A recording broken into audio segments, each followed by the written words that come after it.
How to mention everyone in Facebook page. Now let's get started with our video. First of all, launch the Facebook application and make sure to switch your Facebook account to your Facebook page. Now once you're on your Facebook page and you get to your home page, first of all tap on what's on your mind section from the top of this interface. Now from this page you can create a post.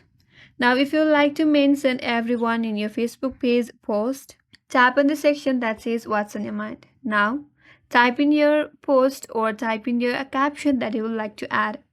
And here make sure and be careful with your post because you will only be able to post in your Facebook page once a day. So if you like to make any of the changes, you have to wait for the day. Now from here type in your caption. Now to add everyone, type in @ and from there type on followers, or you might get suggestion in your interface as well. After you do that, simply post it in your Facebook page, and then everyone in your Facebook page that follows you will be tagged or will be mentioned in your post. So that's how you can mention everyone in your Facebook page, and that's all for today's video.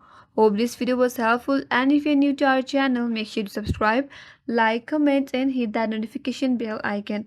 Thanks for watching, and I will see you on next video.